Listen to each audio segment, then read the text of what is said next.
Hey guys, Jason here again, back with another saga of Pajero fuckery. This time, my wheels still haven't arrived. They won't be arrived till next week now. I did manage to source a kickdown cable. I'm well stoked with that there. Shogun Spurs in England sorted me with that there.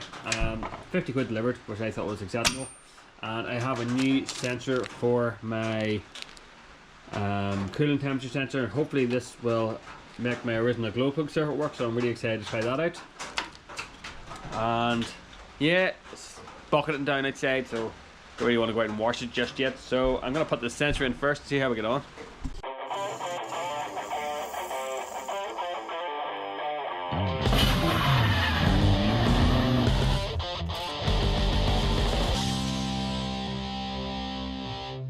Well, this is our sensor here. You can see it's got two prongs on it. It lives right here. You can see that one has no prongs attached to it anymore. So I'm going to pull that out. It's a 17mm and we'll get this replaced. This is probably going to leak rusty water everywhere from our dishwasher tablet concoction, but not really too concerned about that. It's just going to dirty my nice clean block with rusty staining probably. It's not rusty at all. Impressive. Sticky in there.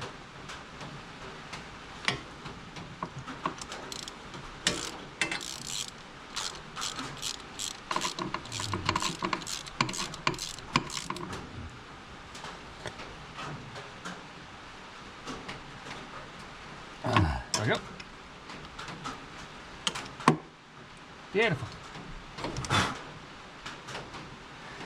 Do you think we will hear a relay clicking now?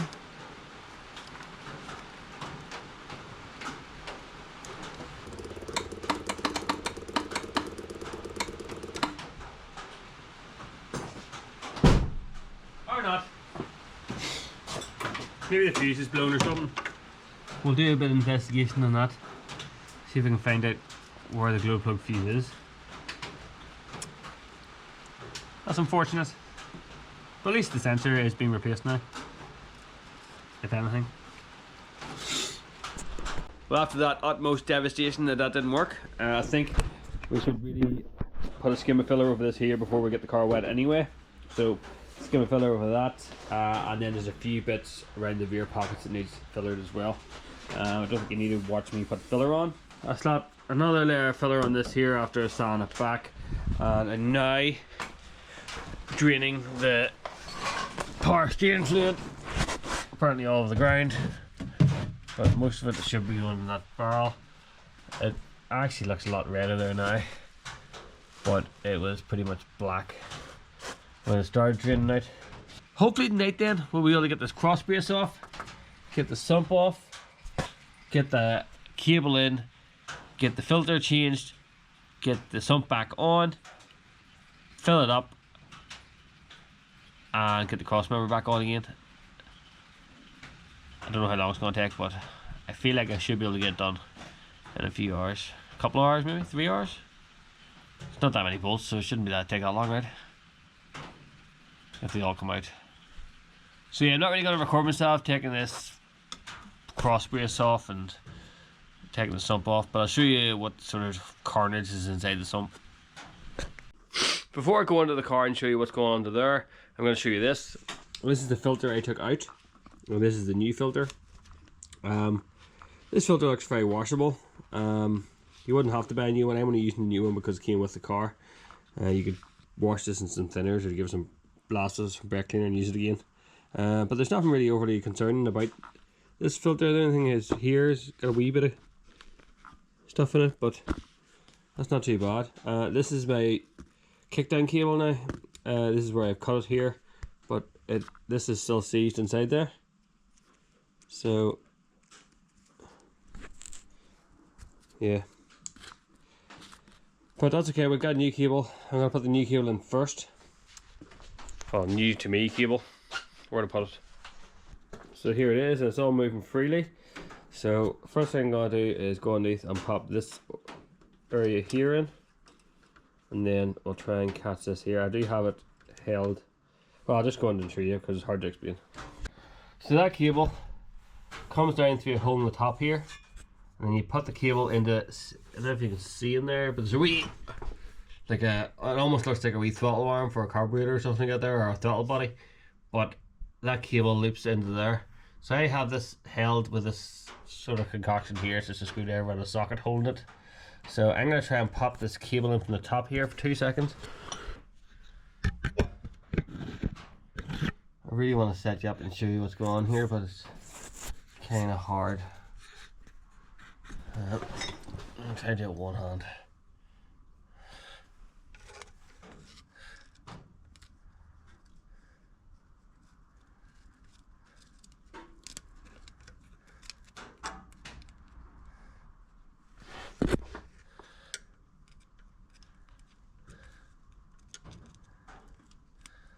Oh yeah.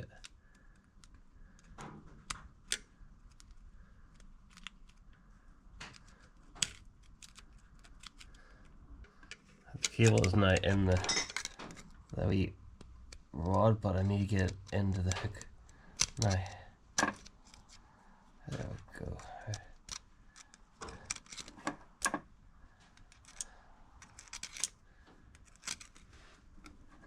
I need to use both my hands here, so I'm going to get that. I'm going to get that cable into that hole, and then I'll be back with you. This took so much longer than expected. I would say probably what you're meant to do is fit that cable before all this assembly's on, because that was right here. I ended up using a screwdriver wedged in there to hold this wee linkage, so, and then cable tied on, so I can get 2 fingers in there and get that in there. But it's on now, and should be able to cut this cable tie, and hopefully it stays on, because if it comes off I'm going to cry my eyeballs out, because I spent so much long doing this. Or not so much long, spent so long doing this. Oh yeah, there we go.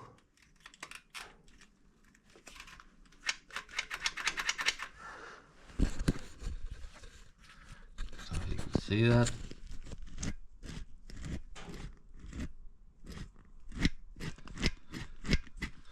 Thank God. That is awesome.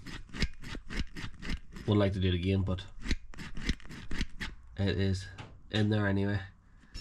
Now I just gotta put it all back together again. This gasket did rip a wee bit, so I'm gonna put a wee bit of bog in the corner there, just like that, and we'll cross our fingers and hope it's gonna be okay. And then we'll give this all a wipe, put our sump back on, put all our cross braces on, figure out how to fill it up full of oil, because I'm not really sure how to do that yet. I don't really hope I don't have to fill it up through the dipstick hole, because that would take ages. But yes. Whew. And now I have the new filter fitted on the underside of the gearbox, but I need to now clean out the sump. It's not too bad, pretty great, a wee bit gritty like, but I'll give this a good clean and then we'll put it back on again. And then just before I pop the sump back on again, that's it nice and clean. Clean the magnets as well, and then that's what it looks like with a new filter on. So I'm just going to go around the edge of that block one more time to make sure it's clean, and then we will put this on. So the gearbox is all back together, the cross member is all back together, it's full of ATF oil, and it's ready to take it out of the garage and give it a wash for the first time. Here it is here. You can really see how dirty it is. I'm really looking forward to this, but hopefully it'll clean up well. I think it's going to clean up acceptable anyway, but let's get it out.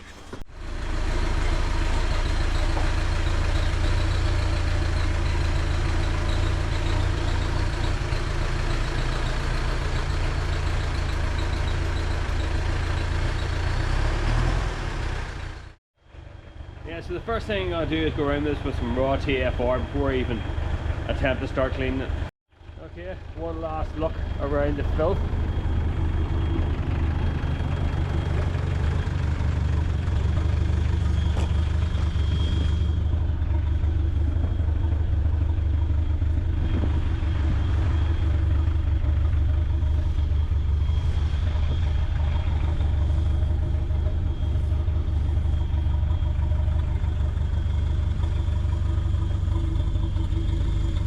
really get much in the back there, but probably gonna have to do this more than once.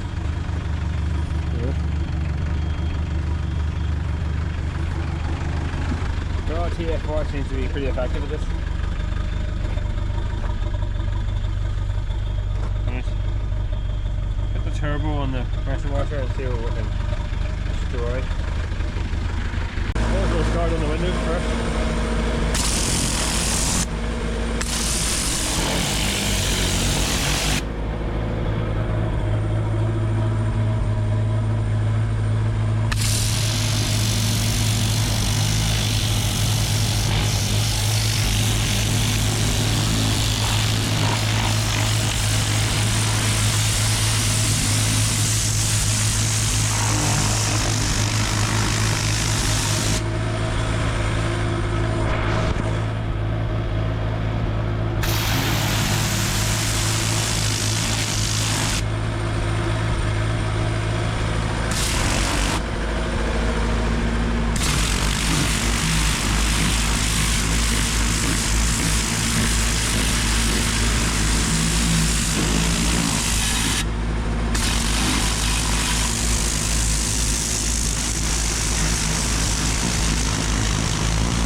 Okay, so I had the revs locked off pretty high on this here at the minute, just to try and get the coolant flowing and get the temp up, but you can see most of the horrific frame is endless here. I do need to go in here and maybe open the window and get the stuff on the inside, but the majority of it's off. So I'm now going to just start all the batteries came off.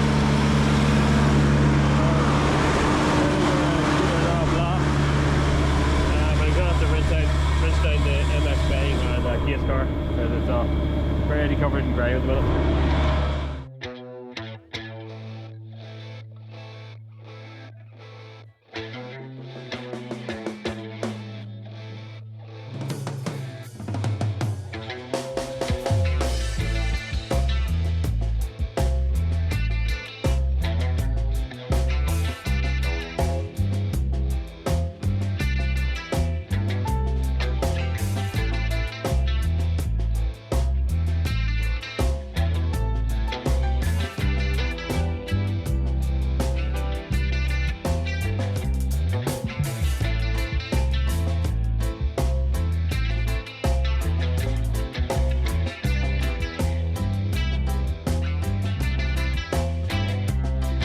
I'm not a professional detailer, so if watching someone with the rotary use T-cut on paint makes you upset, I wouldn't watch this next video.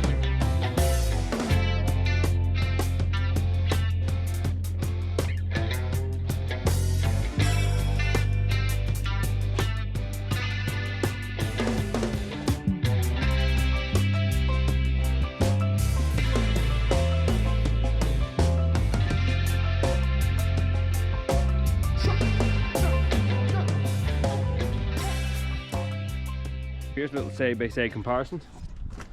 This is the bit I just did. You see, it's got a wee bit of a reflection to it now. And I haven't spent a whole lot of time in this. And then this is what it was like before. It does have a wee bit of reflection to it, but it is so dull. Spent a bit of time in this here now, and from the front door to the rear quarter I have cut and polished. It's kind of hard to see in this lighting, but you can see your reflection there. I've bought new pinstriping and new stickers. I think I'll make it look a hell of a lot better, and I'm going to paint these arches before I put it on the road because I just can't look at it anymore. But it's getting there. I came up here with some thinners as well and took off all the old black paint that someone put on. Didn't even prep it, so it's still shiny, so that was good. So I think that with the arches painted and my new wheels that haven't arrived yet, it's gonna look awesome. You see this as well. Gonna have to address the leak in this car, the MX-5. She's moist. I don't know where it's come from. Probably come from a seal or something. But she's damp. So bear with me here. It is gonna look better than this. Oh, I did go around these windows and painted them black as well. So that looks a lot better. I cleaned the windows too. The windows are absolutely stinking. I think I've spent more time cleaning the windows than I did actually polishing it. And I haven't done from here forward. Oh, and all the badges fell off as well. So we'll have to put them back on again.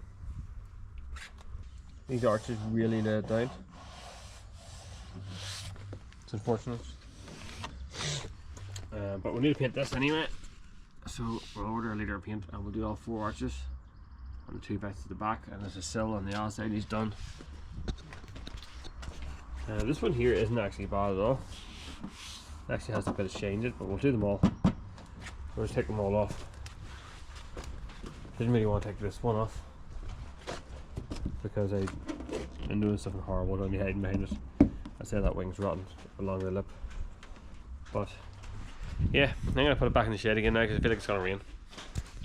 I imagine you get a hell of a lot better finish on this here if you knew what you were doing and you did it a lot more often than I do. But all I've used here is T-cut and some turtle wax polish I had, and then I haven't even put any wax on it yet, but look at this.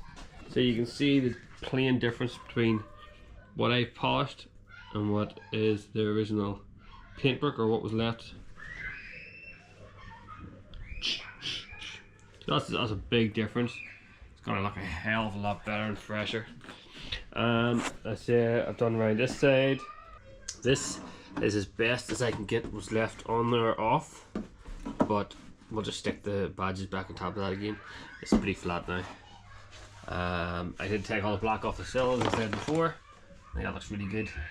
So now I'm gonna take it back from polishing because, well, it doesn't really take that long, but it's kind of boring. I'm gonna do some even more boring work, and we're gonna work on these arches. So originally I had planned to just, you know, leave these for now, but because the rest of the car is starting to look actually quite good, these are really making it look bad, and I've just put some of this night morse on top of this here to see if I can get most of this off, and then we'll sand it down. And I haven't got any paint ordered yet, but we'll get some paint ordered and we'll give them a nice refresh. So this is the front passenger arch, and this is the last arch I have to take off. I just thought I'd take you with me and see how grotesque it is behind this. Hopefully it's not too bad. I don't think it's going to be as bad as the other side, but I think we're going to have to do a bit of trimming. I've already got all the rest of the rivet sides, just this last one here.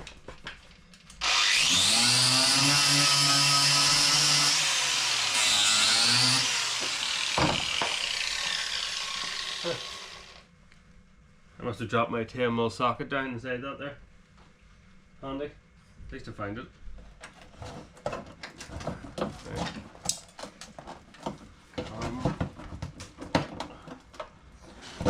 To be fair to these fittings for the way. To be fair, whatever way this is connected in here, it does quite a good job.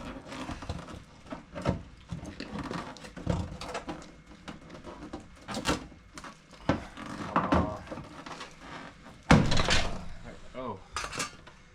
Okay, so this one is nowhere near as bad as the other side.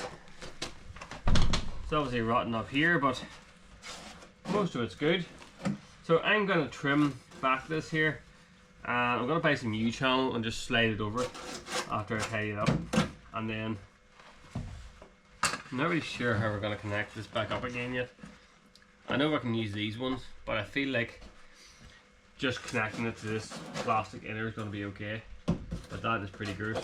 I do have another wing there that would fit this side, but that's a lot more work. So, yeah.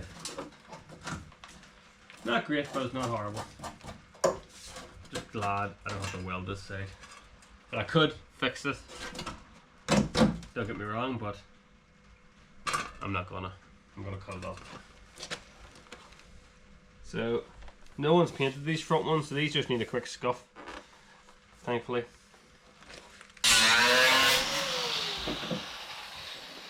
There we go. That isn't important really. Strength still in the wing, and the line for the arch is here. So, I may look savage, but I feel like this is the best option for me. So we're making good headway here. We have these 4 done. Haven't done this arch yet. I made a start on it, and I'm working on this one. I have went through all these here and taken off the old sealant on the back for where the channel would have sat, and I did buy a whole load of new channel for that there. Hope it's going to work. I had good recommendations on the Pajero page on Facebook. I'll go get it here. So this is it here, and I really hope it's going to work. I don't want to get it dirty, but so it has. It basically looks like a T. Basically, I'm gonna glue that on there. Like, see if I can bring it around. So that's gonna sit on there like that, and hopefully it'll crush in, and that there will fill the void. It isn't as nice as I thought it was going to be, but the other boys said they've used this and it's worked for them, so it should work for me. So yesterday morning I was having a bit of trouble getting this started with a tank full of edge in it, and I've replaced the fuel solenoid because I thought that might have been an issue, but it didn't make a difference. I then tested my glow plug circuit, and apparently that relay, the original relay, is only putting out 6 volts to the glow plugs, so I did a wee rewire here. So this is what we have here then. We have a big heavy feed that I thought was nice that goes into this big heavy relay. Then it comes out of here over to my glow plugs, and I have 12 volt glow plugs in this, so that's fine. This here wire here goes to a button on the dash, and that just turns the relay on and off. So before you start it, when it's cold, hold it 5-10 seconds, give her a crank and she'll start right up. So that was my fix for that. I also have this here. I made this up.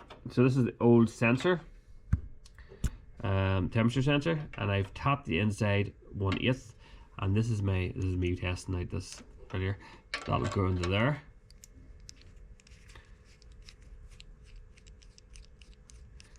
Like that. I Loctite it in, and that will be my temperature sensor in a nice location instead of having to put one of those ones in the pipework.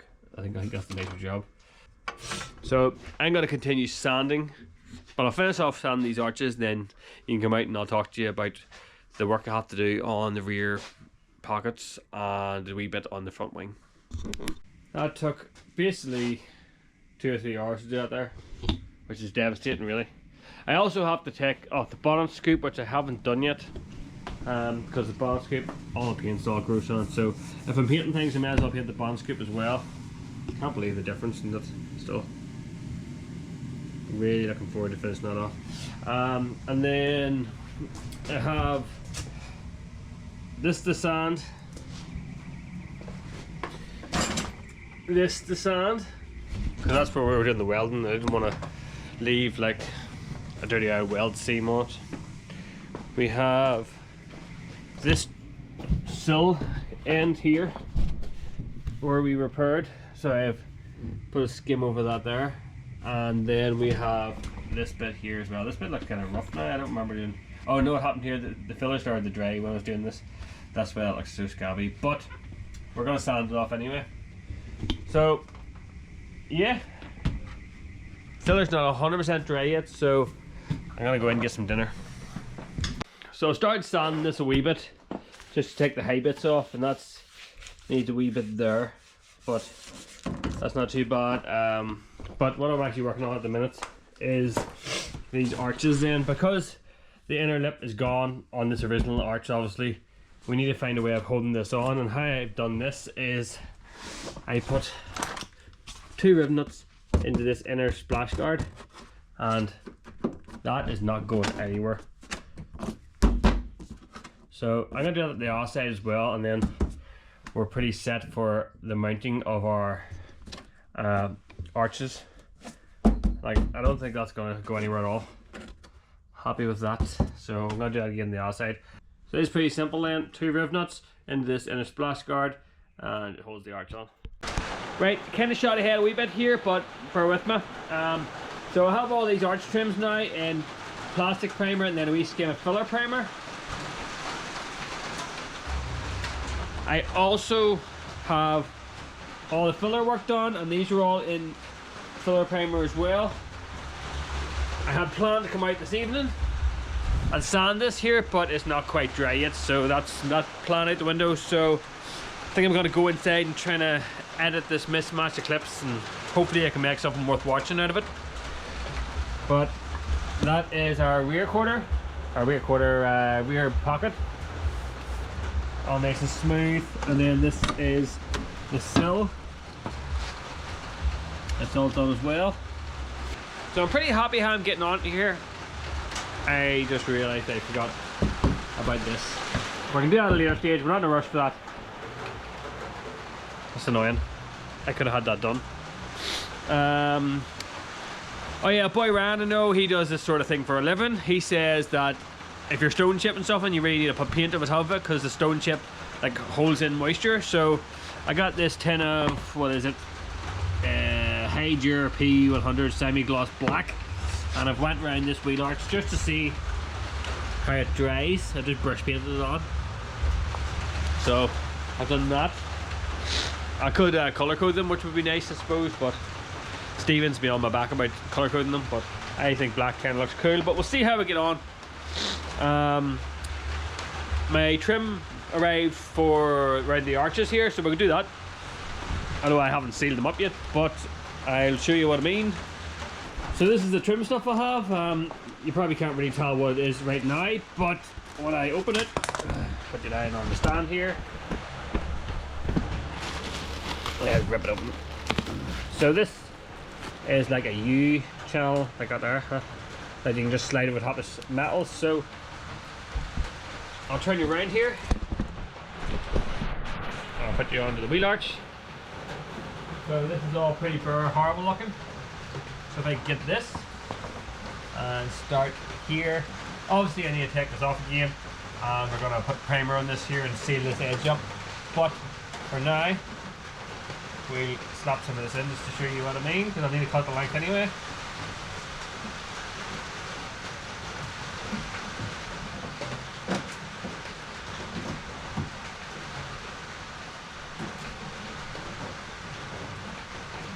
I don't think this will hold in moisture.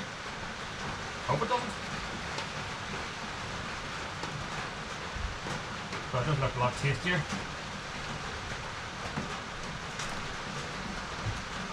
That 10 metre roll was like 12 quid, and I'm definitely not going to need 10 metres of it, so I'll have it for other jobs around the place.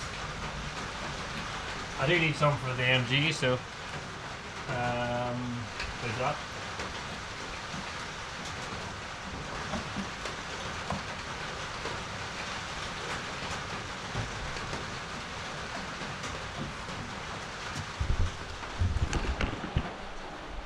There you go. This makes it a nice tidier cut. In fact, you could probably get away with running that like that if you were that way inclined. So say you want to cut your arches up back because they're rotten, but you want to still pass the MOT. You cut them out like that there, put that trim on, and boom, you've got some sort of mad arch cap. That looks like mega lifted as well. But anyway, that's not what we're doing. This is just to tie it up. Okay, that's me for this time then. Next time, hopefully my wheels arrive this week. I thought they were going to arrive last week, and they didn't. And as soon as the wheels arrive, and I fit my anti-roll bar brushes, get the headlights set, and get all the trim painted, we can get this thing MOT'd, I think. Oh, we've got them gauges to fit, but that's not an MOT thing, but I just want to do it. So, yeah, awesome. Right, thanks for watching, guys. Please like, subscribe, and I'll see you again in the next one. Look at that!